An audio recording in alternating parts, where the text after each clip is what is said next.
Good morning, everyone. As the sun rises and a new day begins, we're waking up to a weather map that's more active than ever. It's Friday, October 10th, 2025, and the weather map is packed with action. From coast to coast, meteorologists are tracking a series of powerful systems that could impact millions of people today and through the weekend. Multiple storms are churning in both the Atlantic and Pacific, making this a critical time for anyone along the coasts or in the Caribbean. The atmosphere is charged, and the energy fueling these storms is creating a dynamic and potentially dangerous situation. Our main focus today is on two major systems that are demanding immediate attention from forecasters and emergency officials alike.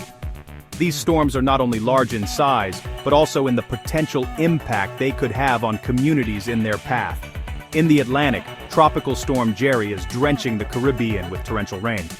Streets are already flooding in some areas, and local authorities are urging residents to stay indoors and avoid unnecessary travel.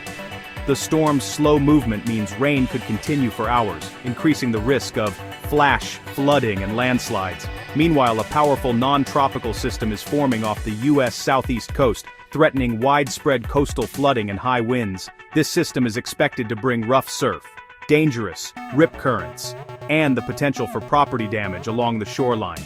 We'll break down where these storms are headed, how strong they could become, and what you need to do to stay safe.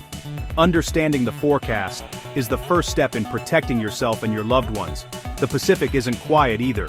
Storms there are threatening Mexico and the U.S. Southwest. Heavy rain, strong winds, and high surf are all in the forecast, and residents in these regions should be on alert for rapidly changing conditions. Remember, you don't need a hurricane for dangerous weather. Even non-tropical storms can bring major impacts. Strong winds can topple trees and power lines, while heavy rain can quickly lead to flooding in low-lying areas. We'll walk you through the latest forecasts, threats, and timelines for each region. Our goal is to keep you informed so you can make the best decisions for your safety and your family's well-being. Stay informed. Weather changes fast, and preparation is essential. Make sure you have a way to receive alerts and review your emergency plans with your household. Whether it's rain, wind, or coastal surges, being ready is your best defense. Stock up on supplies, secure outdoor items, and check on neighbors who may need extra help. Let's dive in, starting with Tropical Storm Jerry in the Caribbean. We'll look at its current position, projected path, and what residents can expect in the coming hours. First up, Tropical Storm Jerry is moving through the northeastern Caribbean, bringing with it a significant amount of rainfall and turbulent weather conditions. This storm is making its presence felt across the region. Jerry isn't expected to become a hurricane, but don't let that fool you. The real danger is flooding rain. The storm's intensity might not reach hurricane levels, but the volume of water it carries is enough to cause serious issues. The storm is pulling in huge amounts of tropical moisture, with the heaviest rain bands sweeping across the Leeward and Windward Islands. These rain bands are capable of dumping several inches of rain in a short period, overwhelming drainage systems and causing flash floods. Flash flooding and mudslides are a serious risk, especially in mountainous areas. The combination of steep terrain and heavy rainfall can lead to rapid water runoff, which can trigger landslides and wash away roads and bridges. Islands like Anguilla, St. Martin, St. Bart's, Saba, St. Eustatius, and St. Kitts and Nevis are in the thick of it. These islands are experiencing relentless downpours, which are likely to continue for the next several hours. Some areas could see 4 to 6 inches of rain, enough to cause major flooding. This amount of rainfall can submerge roads, flood homes, and disrupt daily life for residents. The threat extends south to Antigua, Barbuda, Montserrat, Dominica, and even farther to St. Lucia and Barbados. These areas should prepare for heavy rain and potential flooding as the storm moves through. Gusty winds up to 50 miles per hour could bring down branches and cause scattered power outages. These winds, combined with the saturated ground, can lead to fallen trees and further complications. Saturated ground plus gusty winds means trees are more likely to fall. This can block roads, damage property, and pose a danger to anyone caught outside during the storm. The headline isn't wind speed, it's relentless, flooding rainfall. The sheer volume of water is the main concern, as it can lead to widespread flooding and significant damage. Residents should take this threat seriously and stay alert for local warnings. It's crucial to stay informed and follow any evacuation orders or safety instructions from local authorities. Even if you're not in the direct path, Jerry's moisture will bring heavy showers and thunderstorms to a wide area. The storm's influence extends far beyond its center, affecting a broad swath of the Caribbean. Stay off flooded roads and avoid low-lying areas. These areas are particularly vulnerable to rapid flooding, which can be life-threatening. The next 24 to 48 hours are critical for the region. This is the time to finalize preparations and ensure that you and your loved ones are safe. Let's look at where Jerry is headed next. The storm's projected path will help us understand which areas need to brace for impact and prepare for the worst. Now, let's take a closer look at Jerry's forecast track and what it means for the Atlantic region this week. Meteorologists have been closely monitoring Jerry's every move, analyzing satellite data and computer models to predict its path. The good news is that Jerry is expected to recurve, turning northeast and then east, steering well away from both Bermuda and the U.S. mainland. This shift in direction is thanks to a strong ridge of high pressure over the Atlantic, which is guiding Jerry away from land. Powerful steering currents in the upper atmosphere will keep the storm over open water, far from populated areas. As Jerry moves over cooler seas and encounters increasing wind shear, it will gradually lose strength, making it less of a threat with each passing day. While Bermuda may experience high surf and dangerous rip currents along its beaches, the island is not expected to face any direct impacts from Jerry.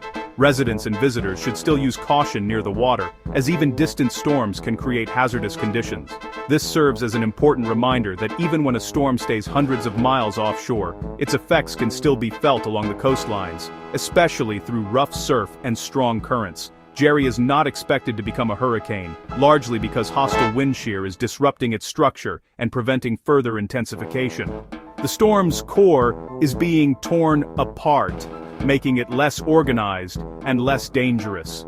For the U.S. East Coast, Jerry poses no threat at all. However, it's important to stay alert, as the Atlantic hurricane season is far from over and new systems can develop quickly. While Jerry becomes what meteorologists call a fish storm, spinning harmlessly over the open ocean, a new and potentially powerful system is now organizing much closer to the U.S. coast, drawing increased attention from forecasters. This situation highlights how atmospheric patterns, like ridges and troughs, play a crucial role in determining which areas are at risk and which are spared from tropical threats. So, as Jerry drifts away, let's shift our focus to the next major threat developing on the horizon and see what it could mean for communities along the coast. With Jerry turning out to sea, our attention shifts to a rapidly developing storm off the U.S. southeast coast. This isn't a classic hurricane. It formed from an old front, but now it's tapping warm Gulf Stream waters to intensify. The result: a powerful coastal storm bringing tropical storm-like conditions from the Carolinas to New England this weekend. The biggest threat is significant coastal flooding, as persistent onshore winds pile water along the coast. Low-lying areas from North Carolina to Massachusetts face major tidal flooding and beach erosion. Powerful winds will whip up dangerous surf, damaging beaches and dunes. Gusts of 50-70 mph could cause power outages and downed trees, especially where soils are saturated. Heavy rain bands could trigger freshwater flooding inland. This slow-moving storm will bring prolonged impacts through the weekend. Let's break down the timeline for this East Coast storm. Saturday, peak intensity off the Carolinas, with the Outer Banks facing the worst flooding and winds. Sunday, the storm shifts north, targeting the Mid-Atlantic, Virginia, the Chesapeake Bay, Delmarva, Jersey Shore, and Long Island. Gusts could approach 70 mph, making travel dangerous and power outages likely. Monday, impacts reach New England, especially Cape Cod and the islands, with more flooding and high surf. Persistent winds will keep water levels high for several tide cycles. The storm's slow pace means hazardous conditions will last for days. Even as it weakens, it will affect Atlantic Canada with rain and wind. Let's dig into the rainfall and wind threats from this East Coast storm. 4 to 6 inches of rain could fall along the North Carolina coast, with isolated spots seeing even more. As the storm moves north, heavy rain will follow, causing urban and small stream flooding from the Delmarva to Long Island. Winds will be strongest at the shoreline, Gusts of 50-70 mph could snap trees and cause widespread outages. Saturated ground increases the risk of falling trees and downed power lines. Residents should prepare for extended power outages and avoid flooded roads. Have flashlights, batteries, and a way to get updates if the power goes out. This is a serious event. Take both wind and rain threats seriously. The Eastern Pacific is also active, with tropical storms Priscilla and Raymond threatening Mexico and the U.S. Southwest. Raymond is the bigger concern, bringing torrential rain and a high risk of flash flooding and mudslides to northwestern Mexico. Some areas could see over 10 inches of rain, life-threatening for those in mountainous regions. Moisture from both storms will surge north, raising flash flood risks in Arizona, New Mexico, West Texas, and even parts of Southern California. The desert Southwest is especially vulnerable, as dry ground can't absorb heavy rain quickly. Rapid runoff can turn dry washes into raging torrents in minutes. Residents and visitors should heed weather alerts and avoid low-lying areas. The threat will persist through the weekend and into early next week. Beyond the major storms, several other systems are on our radar. Subtropical storm Karen has formed near the Azores but poses no threat to land and will dissipate soon. Central America faces more torrential rain, with Costa Rica and Panama bracing for up to 8 inches and a high risk of mudslides. The threat extends north to Guatemala, El Salvador, Nicaragua, and Honduras. We're also watching for new tropical development in the Gulf of Mexico and 2 tropical waves off Africa. October remains an active month for storms, so vigilance is key. From the Caribbean to the US and Mexico, the atmosphere is charged with energy. Our meteorologists are monitoring all these systems around the clock.